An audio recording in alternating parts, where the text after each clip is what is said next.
Hello, everyone. I hope you can see me. This is always a big question for me, and I hope you can hear me. Casey Durango here of Go Keto with Casey. You hear the keto grandmother clock chiming in the background, and the keto cuckoo clock in the foreground. My name is Casey Durango. I like to talk about how I've lost 97 pounds on the ketogenic diet and how you may be able to lose weight, improve your health, and regain control of your life.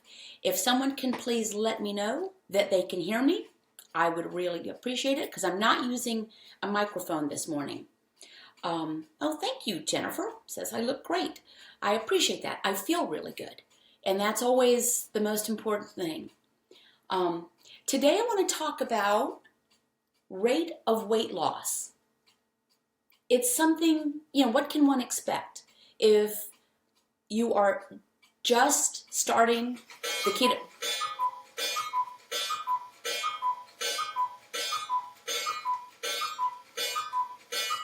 Thank you, Cuckoo. Cuckoo is a little bit behind. It's a game we play. It only has one hand, which is a long story, but I have to keep adjusting it. Anyway, if you are new to the ketogenic diet and you're wondering how fast you might lose weight, the answer is nobody knows.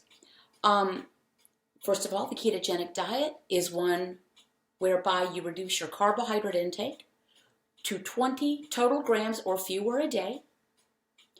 You eat fatty sources of protein and don't eat if you're not hungry. Now, what do I mean by fatty sources of protein?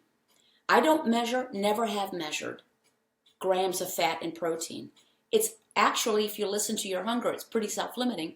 Just make sure, or self-regulating, just make sure that you eat the fat that naturally occurs with your choice of protein. For instance, poultry with the skin, eggs with the yolks, the fatty cuts of beef and pork and lamb.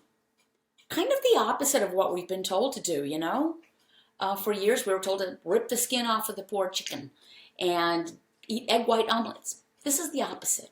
But that's what it is. It's that simple. Doesn't mean it's easy. The reason it works is because when you reduce your carbohydrate intake to a sufficient level, your liver stops pushing out glucose, which is sugar, and switches over. And so your body doesn't burn glucose. It looks for another source of fuel, which is fat, which we all have. Even trim people have tens of thousands of calories of energy on their body. So it switches over to burning fat or ketones for fuel, hence the name. Okay, so you follow the program and you're cutting your carbs to 20 grams or fewer a day. You're eating fatty sources of protein and you're not eating if you're not hungry. How fast will you lose weight? All depends. How much do you have to lose? If you've got 12 pounds to lose, it may take you a lot longer because, frankly, you just don't have that far to go.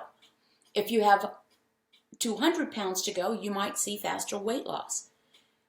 If you are not following the program, if you are listening to some advice to use recipes that trying to make fake copies of the food that got you here in the first place, that might be problematic. Alternative flours are not on the food list. Oh, by the way, there are many, many copies of keto appropriate food lists. You can get one at my blog. It's the food list I followed. I didn't invent it, but make your own list. Look at fatty sources of protein. How can you get in 20 grams of carbohydrate a day and not be hungry? Make your own plan. So anyway,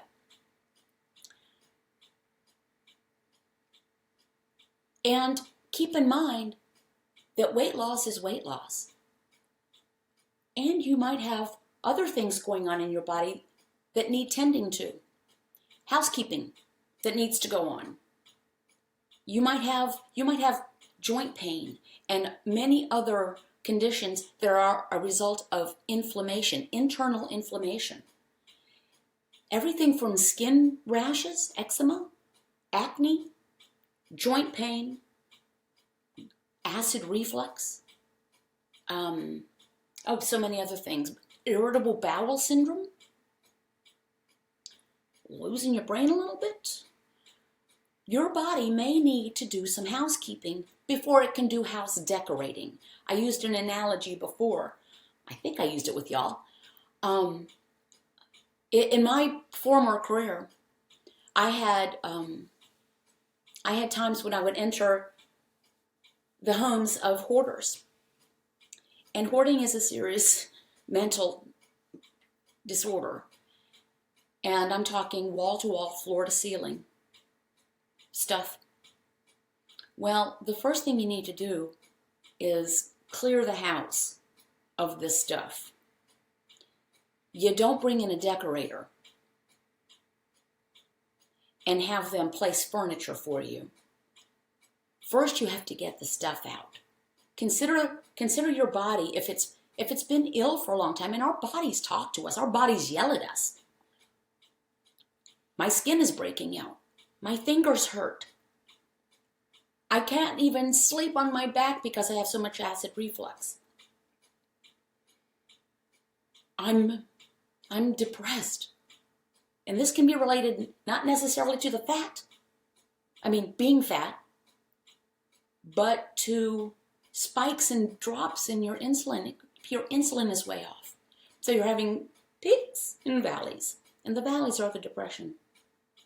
Many things can be going on. Your body needs to deal with that. So, if you have high blood sugar, by the way, and you are on medication, I always want to remind this, don't do this. If you are on medications for keeping your blood sugar down, you must do that under medical supervision, okay? Because if you reduce your carbs and are still taking insulin or metformin possibly, your blood sugar may drop too low.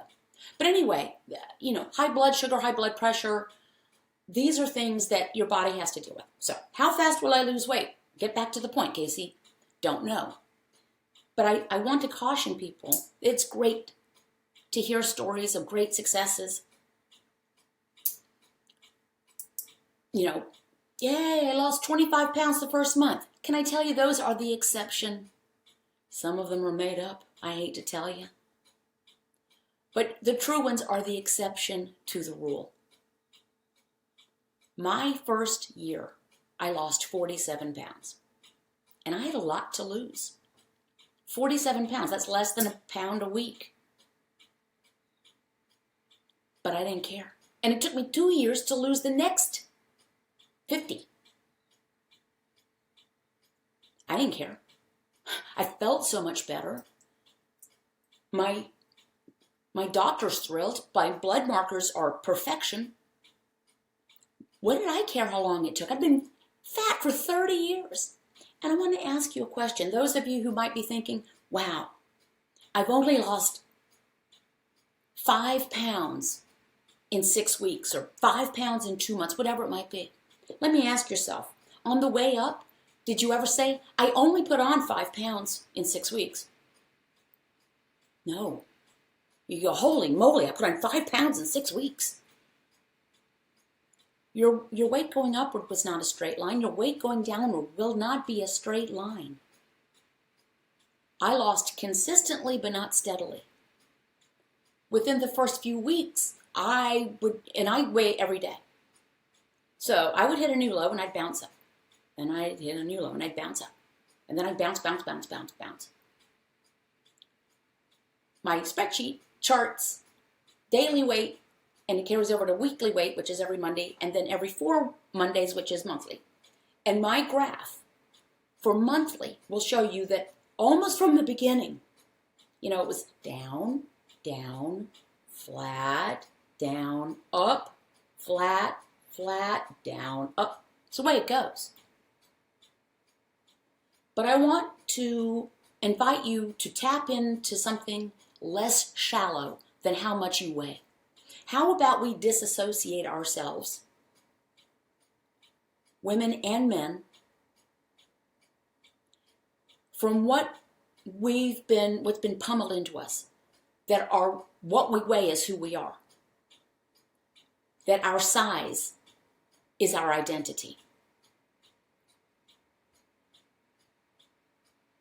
I had the pleasure of being able to speak with a wonderful group of people this past weekend. And I looked around that room, and there were hundreds of pounds that had been lost. Hundreds of pounds that had been lost. More importantly, there were, I don't know, dozens of prescriptions that no longer had to be filled. And there were people who had stepped back into their lives, and that was the most important thing. There were people that traveled to this meeting who wouldn't have traveled before, and you know who you are. There were people that applied for jobs they wouldn't have even applied for before because they didn't feel good enough about themselves. Let's disassociate ourselves from the number on the scale.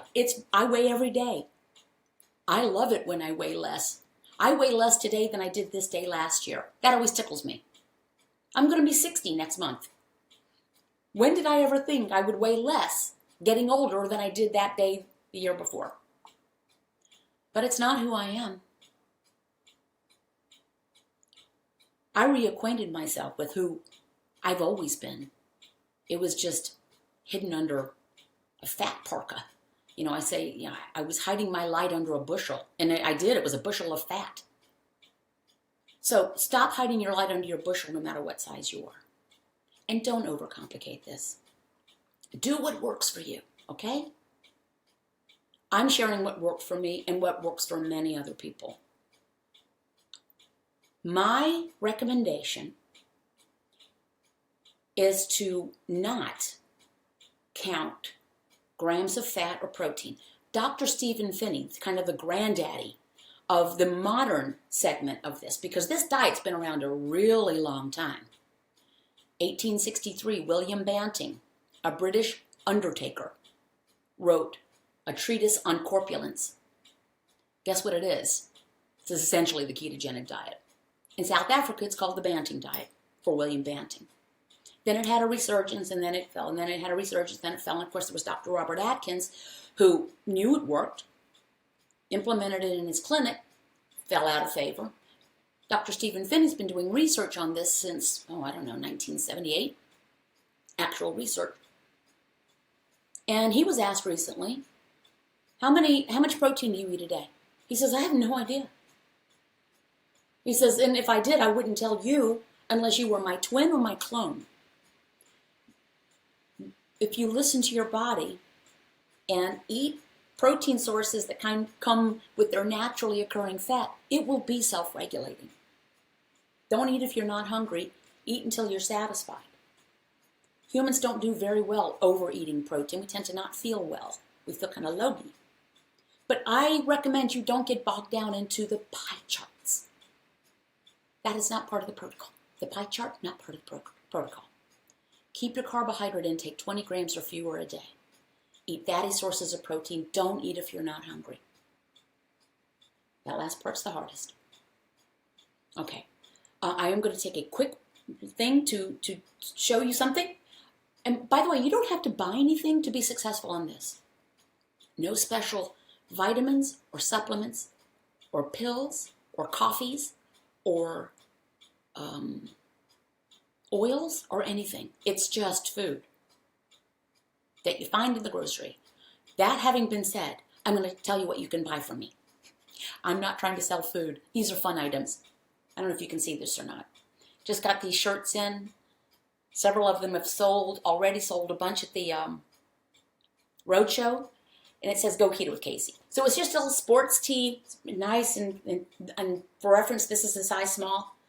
It's a women's cut, V-neck, sport tech shirt, kind of silky and wicking. So there's that. You can find those over at my blog. Limited. I tend to... My marketing guru, all of this comes from my marketing guru, Campus Marketing Specialists, not a sponsor, but a friend of the show. I take recommendations from my guru. We kind of have products and then they're gone. Another one, though, is this journal. This is really cute. Attendees of the roadshow got these as well in their goodie bags. Look at this. How cute is this? It's about 80 pages, I think, lined. Has an elastic. It has a ribbon bookmarker. But look at this. I love this. This is my fave. It has, this is the pen. It can go right along with you. I love it. You know, it's just a blank book with lines. You know, food journal, goal setting, gratitude journal, cut and paste inspirational photos in here. And guess what you can do? You can carry it around in this huge, insulated, zippered grocery tote that has a little front pocket. And it says, this bag is carb-free zone. Okay, enough sales. All of those you can find on my blog. I do this so I can keep going. I also have a Patreon page. Patrons who are here, thank you very much. They keep me going. They've become my full-time job. Morning video snippets, and for different pledge levels, different rewards you get, live streams, group video chats, and one-on-one coaching. And patrons get a discount on the swag. Enough of the commercial. Now, I want to turn. Okay, Sharon writes, journaling is so important. Here's something folding into that. I want to share my opinion. Many times people will post or write and ask, I don't understand it. I don't know how I'm supposed to eat all this food. I get to the end of the day. I just can't even think about eating. But my fitness pal tells me I need to eat 322 more calories. Don't do that. Don't let an app tell you what to eat. I used my fitness pal at the beginning, and I entered food that I was eating because I needed to educate myself about the intake of carbohydrate. What does 20 grams of carb look like? Pretty much, if you're going to eat vegetables, which are not required, by the way, you don't have to eat any vegetables, about a cup of non-starchy vegetables and about 2 cups, about the sizes of your fist, of leafy greens. Those combined will get you to about 10, 12, 15 grams of carb a day. So, but educating myself I needed to do. So I got a little OXO food scale, and I measured, and I put it into my fitness pal. And I didn't pay any attention to the other things. I didn't pay attention to the calorie intake. I didn't pay attention to the fat and protein grams. I really just wanted to count carbs. Well, at the end of the day, because I started eating less and less, because this is an excellent way to reduce hunger and appetite, I would get to the end of the day, I would finish logging, and my fitness pal would warn me I would be dead by morning. You know, you are just not eating enough. Warning, warning. Danger, danger. Keep in mind that your body, by definition, gets the calories it needs constantly between what you put in your mouth and the calories it is burning off of your backside or your chins or your tummies or your thighs. That's what the whole point of this is mobilizing your fat stores, which are giving you calories. There are 9 calories of energy in every gram of fat. Okay? A pound of fat will give you 3,500 calories. Is that right? Anyway, there are 9 calories of energy in every gram of fat. And there are about 28 grams in every ounce of fat. So do the math. There's a lot of energy stored on us. But food journaling can be very good if you put it in black and white. One of our patrons, Karen from Alaska, she's a pro at this. She's been keto for about 8 years. She's been pretty close to her goal weight for much of that time. She tweaked down a little bit, started not eating when she wasn't hungry, and lost those last 8 or 10 pounds, whatever it was. She still food journals. I believe that's what she shared with us. So whatever keeps you on track. Some people want it as basic as possible. I'll eat only when I'm hungry, which is something we have to learn. A lot of us don't know what hunger feels like. Brain hunger is different. When you're burning glucose for fuel, and every 2.5 or 3 hours you're like, where's my food? Where's my food? And you get hangry. That's not physical hunger. It's not even logical. If you ate 2.5 or 3 hours ago, and it takes 4 hours to digest your food, it's still in your system. That's your brain telling you to get more glucose. Once you flip over to start burning ketones for fuel, you can go a long time. It's the release from food is fantastic. The release from thoughts of food is so liberating. It's one of the great victories of this for me. All right, you guys talking to each other? I really enjoy that. Hi, Maitri. Yeah, avocado is on the list. It is higher in carbohydrate, so it's limited to half of a fruit a day. And technically, it is a fruit, although we kind of think of it as a veggie. So just watch it. There's carb creep. You know, if you're eating guacamole and you're really enjoying that guacamole, good for you, but figure it out. Figure out how many carbs are in there. All right, I'm going to turn this to, if anyone has any questions, I'm looking to see if I have any other things, You're welcome to ask me anything you like. Not that I'm the keeper of all the knowledge by any means.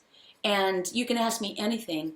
I won't necessarily tell you anything, but if you ask a question that I'm not going to answer, then I'll say I'm not going to answer that. For instance, I don't tell anybody how much I weigh. Rosa Burgos, a patron, thank you, Rosa. Della wants to talk about sodium. Okay, hi. Sodium. Here are some things that you might find, particularly if you're just starting out, but even after you've been following the protocol for a long time. I speak from experience on this. Some things that you might experience that kind of make you a little worried. If you feel sluggish, if you have tingling in your fingers and your toes, feel a little lightheaded, assuming that you don't have anything else going on, an easy thing to try to do is to increase your sodium intake, not your salt intake. Remember that salt and sodium are two things. There's sodium in salt, but there are other things in salt as well. Dr. Stephen Phinney recommends that if you are not a sodium-sensitive high blood pressure patient, he recommends 5 grams a day. USDA recommends 2.5 grams a day. So he's recommending 2 times the amount. Why would you do that? When you are following the ketogenic diet, it tends to flush liquid on a regular basis out of your system. Your kidneys will just flush water. With the water goes sodium. And with sodium, because they are electrolytes, they are electrically charged, magnesium and potassium, they go right along with it, and calcium. But even just the lower sodium in your system reduces blood volume. That's where the lightheadedness can come from, kind of feeling like you have a racing heart. Now again, if you have other medical conditions, don't take these things lightly. But I experienced it. I'd been on the program for nearly 3 years, and one morning I woke up really lightheaded. I'd already had some tingling in my fingers, and that can be potassium and magnesium mostly. Potassium deficiency is not that common. People can have it, but it's not that common. Magnesium deficiency is pretty common in people in general. I'd had some tingling, but one morning, Christmas Eve morning, I woke up and I was dizzy. So I asked about this, did some research, and was reminded that Dr. Stephen Phinney recommends 5 grams a day. How much is that? I don't know how much 5 grams of sodium is. I'm thinking I salt my food, but then I was reminded I don't eat that much food compared to what I was eating before. Oh, that's right. So I came home, figured it out. We use Diamond brand kosher salt. There's 280 milligrams per quarter teaspoon of sodium in that. I measured out. So about a teaspoon is going to give me about 1.1 grams. Added a little bit of that twice a day to some water, or taking bouillon, which is high in sodium, commercially prepared bouillon, can be high in sodium.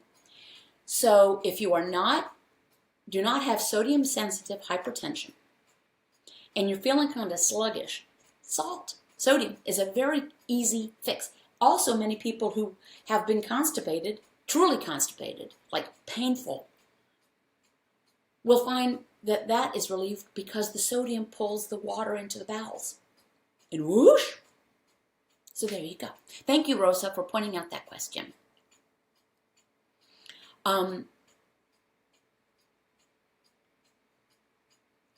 My cramps have subsided.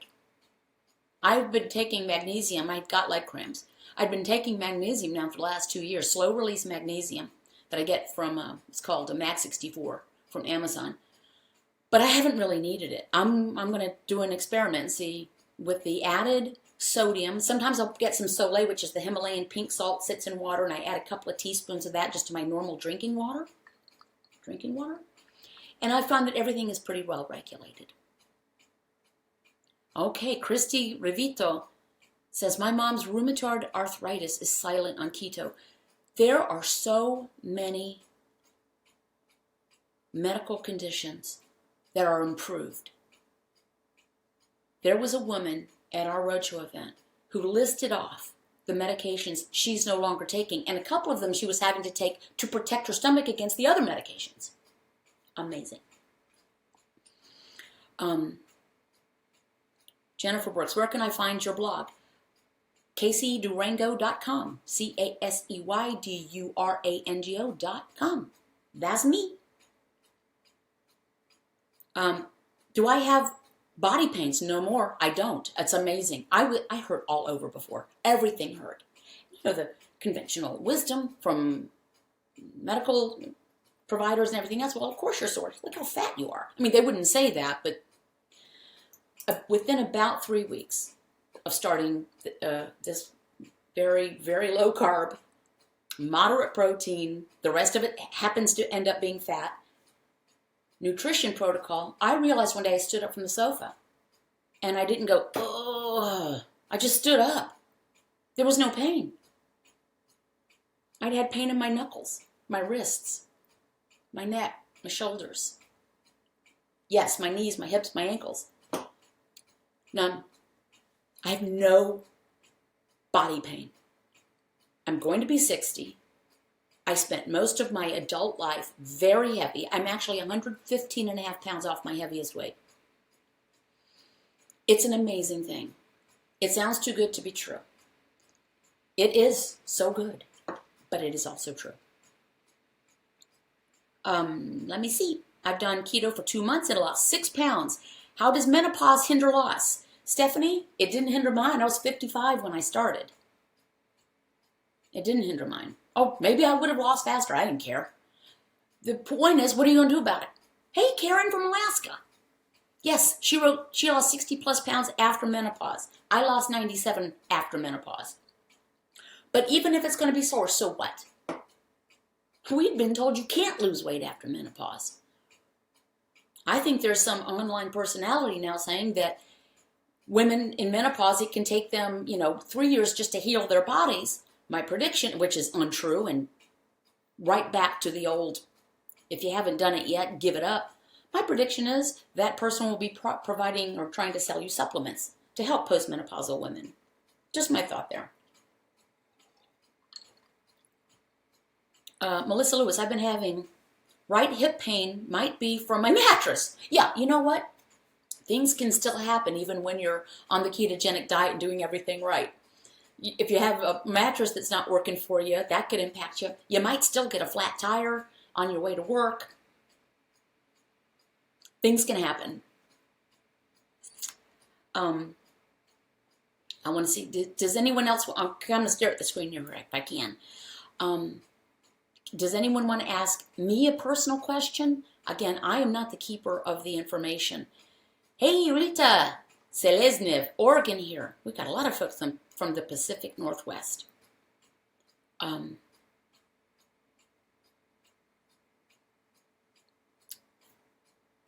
By the way, I can't say too much about it because I really don't know too much about it. There is a chance that there will be a Go Keto with Casey roadshow in the Pacific Northwest sometime this autumn. This is what we're hoping. But I have no idea, because it's gonna take a village to put it together.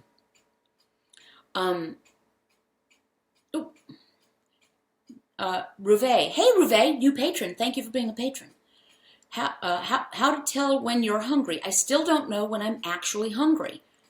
It is really hard. Let me tell you what I have done now. When I had lost about 35 or 40 pounds, I think, and I just had, I guess I hit a plateau. I don't like that word.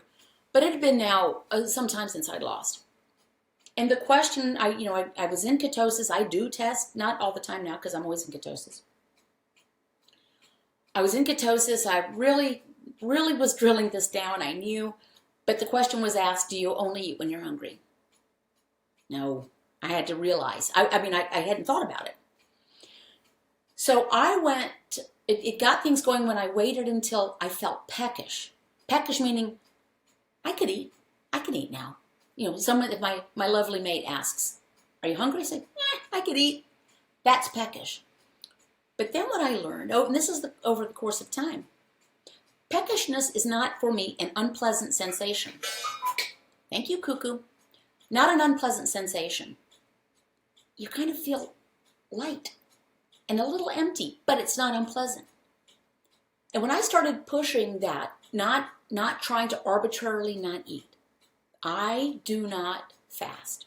I have experimented with fasting, but I don't. Whatever you do that works for you, do it.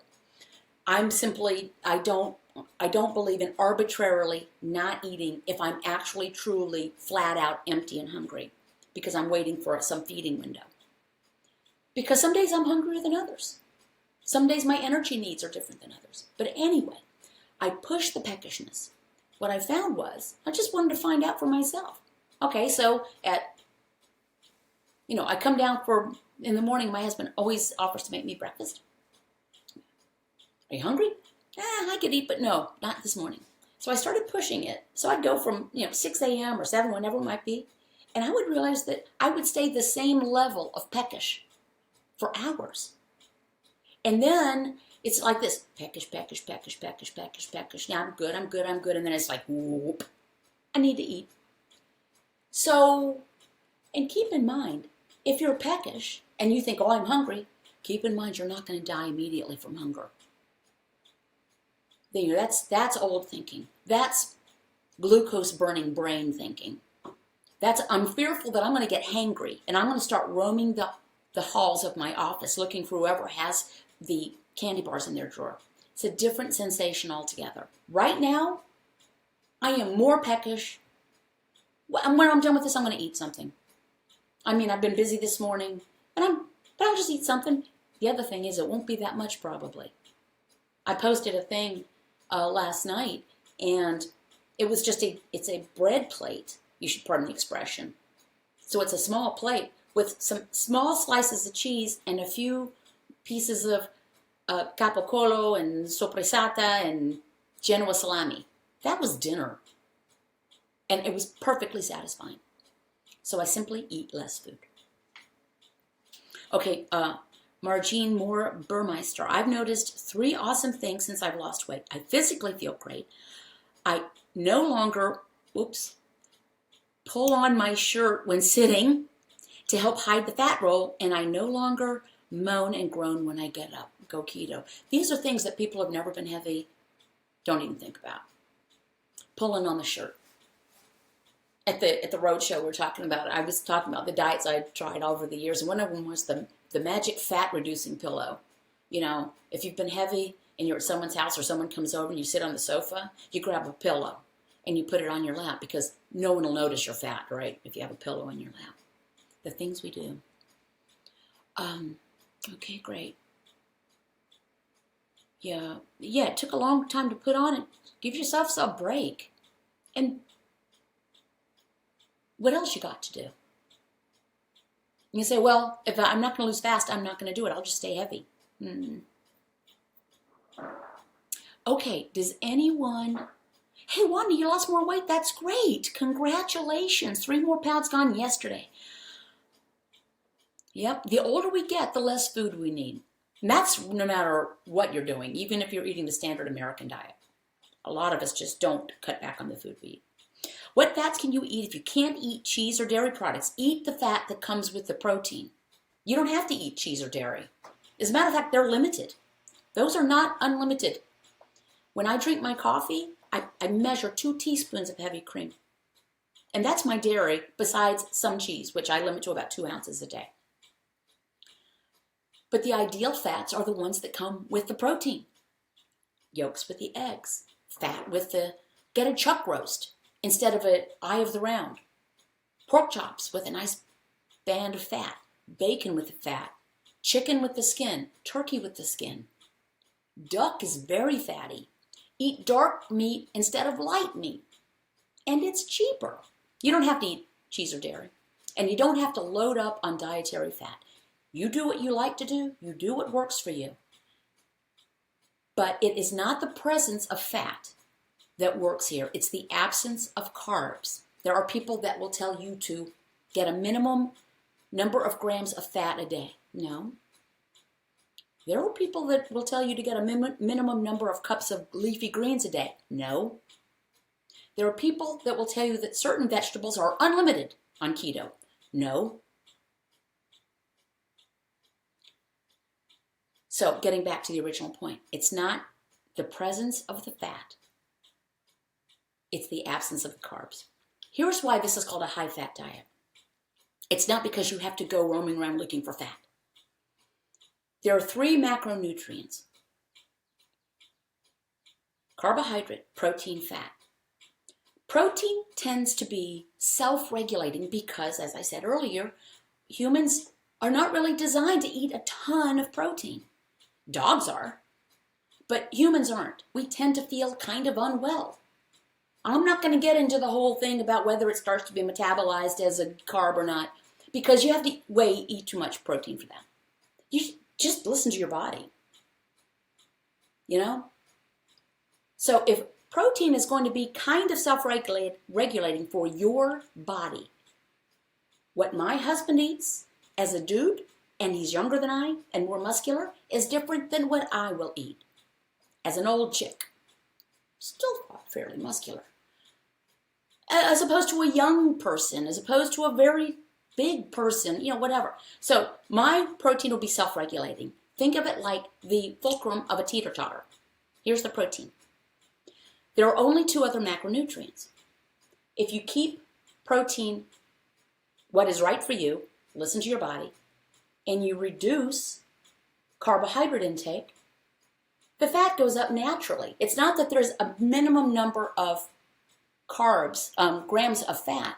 It's that whatever's left over between, the self-regulating protein and a little bit of carb, it simply ends up being fat. It's the way, it's math. Oh, I don't like to use math because that gets people thinking they have to count. That's just the way it is. And for 5 decades, when they were telling us to eat low fat, guess what? Protein remains stable. You eat low fat, guess what goes up? Carbs. This is why this ridiculous experiment of the low fat that was based not on science but on politics and on commerce and bad science. Look what's happened. Look around. Low fat does not work for most people. It does for some. You can lose weight on low fat. You can lose weight on the Biggest Loser diet. You can lose weight and feel great on Weight Watchers, Jenny Craig. But by far, in my opinion, this is the most reasonable, simplest, and the way of eating that most naturally fits with how we are designed as humans. Do what you like to do. Do what works for you. I would never tell anyone you must do this. As a matter of fact, at the Keto After 40 with Casey group, I poo-poo people from saying you've got to do this. Or throw those ketone sticks away. They're useless. Don't make broad statements like that. The urine strips are perfectly fine. People take a thing and then they run with it. But don't scold people and try not to make overly broad statements. 20 grams of protein total, not net, will work, is pretty much a baseline. Some people can tolerate more carbs. And frankly, net carbs are just eating more carbs. because the science behind fiber not being absorbed in all people, it's not, the science is not there. Some people really need to reduce down to 10 carbs. Some people do almost 0 carbs. I'm kind of that, just because I don't eat that much. Think of it this way. Humans, for the most part, will be comfortable in an ambient temperature of 72 degrees with low humidity. Pretty much everyone's going to be comfortable. But there will be people at 72 degrees and low humidity who will be fanning themselves, some, and there will be those who are putting on a sweatshirt. So think of it this way. The 20 total grams of carbohydrate is the 72 degrees that most people function well at and are comfortable with. And some can tolerate more carbs, some tolerate fewer. Find what works for you. Okay. Yeah. Hey, Lisa. Lisa does well on 15 grams or fewer a day. So do I. My husband can tolerate more. Low-fat diet works. The problem is it's calorie restricting and not long-term sustainable. Some people can do it, though. See, and so I'm not going to make that blanket statement. I will tell you, in my experience of the low-fat diet, which I, of course, tried, it would have been irresponsible based on what I was being told not to. I just thought about food all the time. Yeah, you can lose weight in a lot of ways. But if you're thinking about food all the time, to me, that is not serving a good purpose. I wanted to stop thinking about food. By the way, Dory asked if the food is not the boss of me t-shirts are coming back. I don't know. I have to talk to my marketing guru. Alrighty. Okay. Oh, good. Thank you. Daisy, I make keto simple. I had to make it simple for me. And that was one of the things I just loved about it from the beginning. I wasn't doing this for weight loss. I'd given up on weight loss. I've been really fat for 30 years. I just didn't want to take insulin for type 2 diabetes. And I was on deck. And now my blood sugar, my last checkup was 66, my A1C 4.7, my triglycerides 64, my HDL 98. Blood pressure 110/71, I think. My GP said, you don't even have to come for next year's annual if you don't feel sick at any time, because this is perfect. Okay. Something about my zipper. Okay. I haven't lost any pounds lately, but my zipper is staying up. Losing inches without losing pounds is a thing. Excuse me. It is a thing. Trust the process. And you know what? Again, I want to repeat it. Step away from the cosmetic piece of this. Just ask yourself how you feel. You're getting better. You know what? You're getting better. Just as people can put on weight and their blood markers can be okay until they're not. Right? So people can be overweight. Oh, I'm fine. My blood pressure's good. My blood sugar's stable. And they can do that. So they feel like, well, I'm a healthy fat person. Great. But at some point, very often, that starts to catch up. And the body from the inside starts rebelling. On the way down, same thing. Your body needs to heal from the inside for a lot of things. So sometimes just the feeling better and doing better comes before the weight loss. I am going to start to wrap up. Does anybody want to ask me anything or ask each other? I've had the 2 best months for my asthma till the flu hit. I know that at least 2 patrons who attest that if their carbs go up a little bit, they need their inhaler. When they're strict keto, they don't need their inhalers. Okie dokie. Okay, Rebecca and Jimmy Grizzle. Remember that there are 2 types of LDL. Okay? Particle measurement is important. These the LDL, you have small sticky LDL, which are bad. Those are the ones that will stick inside and create plaque. Big, fluffy, buoyant LDLs are benign. What you want, and you have to ask, I think, for an NMR, a nuclear magnetic resonance lipid profile, to get particle size. They want you to have like approximately 540 or fewer particles per measure of the small stickies. I had fewer than 90. Let me repeat that. On this diet, you want 540 or fewer particles. I had fewer than 90. So the LDL, and I heard from one person, I heard one person say she's at a research facility where they're tracking nutrition and stuff. They're not even tracking LDL anymore. Keep in mind that the 5 indicators for cardiovascular disease is pretty widely accepted now. If you have 3 out of the 5, you are at higher risk for cardiovascular. Large waist circumference in proportion to your hips. High blood pressure, high blood sugar, high triglyceride, and low HDL. LDL is not listed. Overall cholesterol numbers not listed. So again, large waist circumference, high blood pressure, high blood sugar, high triglycerides, and low HDL. If you have 3 out of 5, you are at higher risk for cardiovascular. LDL is not listed, nor is the overall cholesterol number. Casey, did you find it a tool a while for that lower abdominal floop to go? What? Hey, Christine, don't understand the question. Did I find it? No, don't know the question. Okay. My only real problem is giving up Sprite Zero. Every couple of days I break down and go, I've got Coke Zero over there right now. I'm drinking water this morning, but I don't have a problem with artificial sweeteners. Never have. They don't trigger cravings or anything like that. Some people say either they can create a stall or triggers cravings. I don't have those.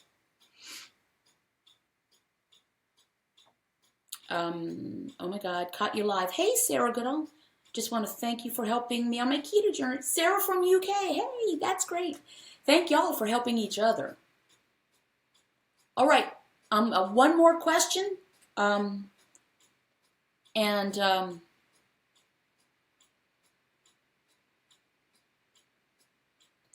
Blurry vision issues? No, actually, some people, my vision, I think, is improved. Some people report that. That might be anecdotal. I had really weird eyesight. I was extremely farsighted and had a really bad astigmatism in one eye. So I had whatever the surgery is, several years ago. But I usually don't even need readers now, which I used to need. Why do we wake up early? You're talking about you wake up earlier than you used to before keto? You know what? You might just need less sleep. More energy. You need less sleep. These are so many things that we accept about ourselves when we are sugar burners change when we're fat burners. Do I eat vegetables? Occasionally. Our standards around here are, my husband eats them more than I do. I just don't eat much. And it's not because I'm trying to not eat. I'm puny. Okay? People who saw me in person last weekend can attest I'm a runt. I would like to lose a little bit more weight, but I'm a very short person, and I'm older, and I'm postmenopausal, and while I'm a little bit, I'm okay with my muscles. I'm not muscle bound. But the vegetables we eat around here: green beans, Brussels sprouts, the occasional mashed cauliflower. Broccoli is my husband's favorite. We will eat squash and zucchini, usually spiralized, because my husband likes it that way. Is there anything else? That's usually it.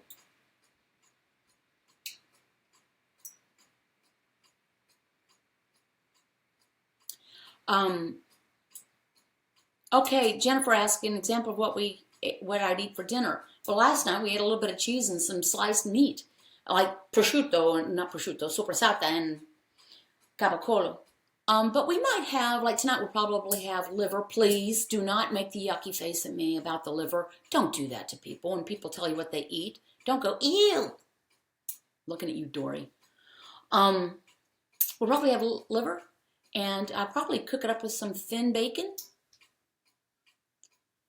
I don't know, and I might make mashed cauliflower. The lower abdominal fat. Oops, sorry, Christine, it went away. Something about it. I'm really surprised with, I don't have that much abdominal fat. I mean, I have some crepey skin, but when I went to a cosmetic surgeon because mastectomy needs to be revised because I got the saline implant after the mastectomy and reconstruction when I was very heavy. And what happens when you are very heavy and you have an implant on one side of your chest and then you lose a bunch of weight? The natural breast loses weight and the fake one doesn't. So anyway, I need a revision. But anyway, I asked about a, tummy tuck, and I said, would you also suck out the fat? He said, you don't really have any fat. It was a surprise. No, doctors never said that to me before. Okay, winding down. Thanks for checking in. Thank you for joining. Thank you for the questions. Thank you for supporting each other. I love the fact that some of you people know each other's backstories. Christine asks, how do I get my veggies? I don't get my veggies. Carbohydrate is not an essential macronutrient. It's not essential. And vegetables are carbs. Ergo, vegetables are not essential. They simply aren't. This is a very nutrient-dense way of eating. If you get a chance to read or listen to Zoe Harcum, who's a British lecturer, or go to Dr. Georgia Ede, E-D-E. She has a series on plants versus animals. Bring it on. It's just not, they're not necessary. If you like them, eat them. Limit them, because that's most of where your carbs are going to come from. Alrighty. Thanks, guys. Talk to you soon. Thank you to patrons. They make it possible. I'm just going to give a shout out. Make it possible for me to have left my former career to do this. And I will hope to see you next Saturday, same time, 11 a.m. Eastern. Check out Patreon if you want to become a patron. It's a great community. I will see you later. And adios, amigos.